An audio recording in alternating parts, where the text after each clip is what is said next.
আসাউদ্দিন ওৱেইছিক যাতে অসমত যাতে ৰাজনীতি কৰিবলৈ যাতে মানে বৰপীৰা পাৰি নিদিয়ে তাৰ কাৰণে আপোনালোকে দৃষ্টিগোচৰ কৰক। যিজনে গোটেই ভাৰতবৰ্ষত মুছলমান কৈ পেলাই তেওঁ এটা হিন্দু মুছলমানৰ যিটো সাম্প্ৰদায়িক সংঘৰ্ষ কৰাৰ যিটো মানে ন্যস্ত স্বাৰ্থ ৰাজনীতি তেওঁ কৰিছে, তাত যদি দিছপুৰৰ ৰিম'টত লাগি থকা এই জেগাত যদি পোষ্টাৰিং কৰিব পাৰে তাতকৈ দুৰ্ভাগ্যজনক কথা কিবা আছে নেকি? মেৰুকৰণৰ ৰাজনীতি ইয়াত কৰিব, তাত অসমীয়া লোকে চাই থাকিব, এইটো আমি কিন্তু কেতিয়াও বৰদাস্ত নকৰোঁ। এইবিলাক পোষ্টাৰ অনতিপলমে অসমৰ পৰা দলিয়াই পেলাব লাগে বুলি মই আজি যিসকলে লগাইছে তেওঁলোককে বিনম্ৰভাৱে অনুৰোধ কৰিছোঁ।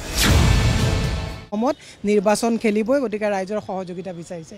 তীব্ৰ ভাষাৰে এটা কথা কৈছোঁ, গণতন্ত্ৰত ৰাজনীতি কৰাৰ কাৰো সকলোৰে এটা গণতান্ত্ৰিক অধিকাৰ, কিন্তু সাম্প্ৰদায়িক বিষবাস্তৰে অসমখনক অশান্তি কৰিবৰ কাৰণে কিন্তু আসাউদ্দিন ওৱেইছিৰ মই মিডিয়াৰ প্ৰত্যেকলৈ এটা আহ্বান জনাইছোঁ, কোনো কাৰণতে যাতে অসমত এনেকুৱা সাম্প্ৰদায়িক বিষবাস্প ছটিওৱা ৰাজনীতি যাতে দল ইয়াত এণ্ট্ৰি কৰিব নোৱাৰে। তাত মই বিনম্ৰভাৱে সাংবাদ মাধ্যমলৈও এটা অনুৰোধ জনাইছোঁ, আপোনালোকেও এইটোত দৃষ্টি ৰাখক যাতে কোনো কাৰণতে আসাউদ্দিন ওৱেইছিৰ এই বিষবাস্প ছটিওৱা ভোট কাটাৰ যিটো তেওঁলোকৰ এটা মানে কোনোবা কোন দলে তেওঁলোকক স্পন্সৰ কৰে, আপোনালোকে ভালকৈ জানে, যাতে কোনো কাৰণতে অসমৰ কোনো দুষ্ট চক্ৰই আসাউদ্দিন ওৱেইছিক যাতে অসমত যাতে ৰাজনীতি কৰিবলৈ যাতে মানে বৰপীৰা পাৰি নিদিয়ে তাৰ কাৰণে আপোনালোকে দৃষ্টিগোচৰ কৰক।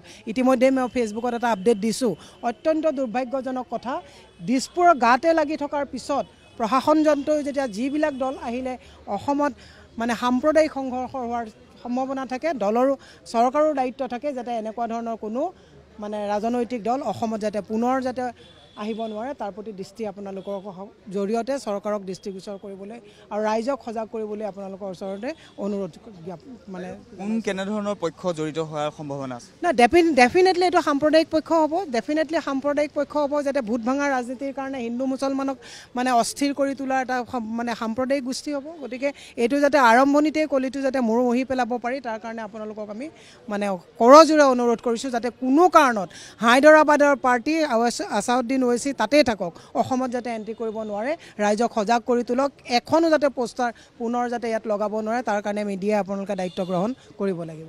বাইদেউ চাবলৈ যদি যায় যে অখিল গগৈৰ বিৰুদ্ধে তেওঁ কঠোৰ হৈছে চৰকাৰ প্ৰশাসনক দেখিব পোৱা গৈছে, কিন্তু তাৰ বিপৰীতে যদি চাবলৈ যায় যে আসাউদ্দিন ওৱেইছিৰ পোষ্টাৰ লগাইছে তাকো দিছপুৰত। হয়, মই আচৰিত হ'লোঁ, মই আহি থাকোঁতে মোৰ মানে গা নোম শিয়ৰি গ'ল। আসাউদ্দিন ওৱেইছি যিজনে গোটেই ভাৰতবৰ্ষত মুছলমান কৈ পেলাই তেওঁ এটা হিন্দু মুছলমানৰ যিটো সাম্প্ৰদায়িক সংঘৰ্ষ কৰাৰ যিটো মানে ন্যস্ত স্বাৰ্থ ৰাজনীতি তেওঁ কৰিছে, তাত যদি দিছপুৰৰ ৰিম'টত লাগি থকা এই জেগাত যদি পোষ্টাৰিং কৰিব পাৰে তাতকৈ দুৰ্ভাগ্যজনক কথা কিবা আছে নেকি? এইটো চৰকাৰৰ দায়িত্ব নহয় নেকি যে অসমখনক অস্থিৰ কৰিবৰ কাৰণে গণতন্ত্ৰত ৰাজনীতি সকলোৱে কৰিব পাৰে? তাৰ অৰ্থ এইটো নহয় যে সাম্প্ৰদায়িক বিষবাস্প ছটিয়াই কোনোবাই ৰাজনৈতিক মেৰুকৰণৰ ৰাজনীতি ইয়াত কৰিব, তাত অসমীয়া লোকে চাই থাকিব, এইটো আমি কিন্তু কেতিয়াও বৰদাস্ত নকৰোঁ। এইবিলাক পোষ্টাৰ অনতিপলমে অসমৰ পৰা দলিয়াই পেলাব লাগে বুলি মই আজি যিসকলে লগাইছে তেওঁলোককে বিনম্ৰভাৱে অনুৰোধ কৰিছোঁ যে এইবিলাক ষড়যন্ত্ৰত আপোনালোকে ভৰি নিদিব। কিছুদিন পূৰ্বে দেখিব পোৱা গৈছিল যে আজমলৰ সভাত আৰবী ভাষাত লিখা পোষ্টাৰো লাগিছিলে, কিন্তু চাওক আৰবী ভাষাত পোষ্টাৰত লাগিছে, আমি গৰিহণা দিছোঁ। কালি কিবা কিবি বাতৰি ওলাই আছে, আজমল ফাউণ্ডেশ্যনৰ FCRৰ কিবা কথা ওলাইছে। মই এটা কথা আপোনালোকক জনাব বিচাৰিছোঁ, আজমল ফাউণ্ডেশ্যনলৈ যদি সন্ত্ৰাসবাদীৰ পইচা আহিছে, আৰবী ভাষাত বেনাৰ পোষ্টাৰ লগাই পেলাই যদি সাম্প্ৰদায়িক কৰিব বিচাৰিছে, চৰকাৰখন ক'ত গৈছে? FCRটোতো আপোনাৰ ডাইৰেক্ট পইচা এটা ভৰাই দিব নোৱাৰে, এইটোতো আৰু পেটিএম নহয়, এইটোত গোটেই গৃহ বিভাগৰ জড়িত হৈ থাকে। এতিয়া গৃহ বিভাগে গোটেই মনিটৰ কৰে, মনিটৰ কৰাৰ পিছত পইচা মানে সোমাব পাৰে।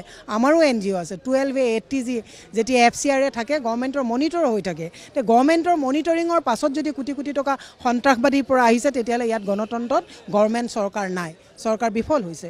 গতিকে যদি সঁচাকৈ আহিছে তেওঁৰ প্ৰতি আইনী ব্যৱস্থা ল'ব লাগে, আৰু আহিবলৈ কেনেকৈ পালে, তেনে গৃহ বিভাগত কিমান সুৰুঙা আছে সেইটোওতো প্ৰশ্ন হ'ব।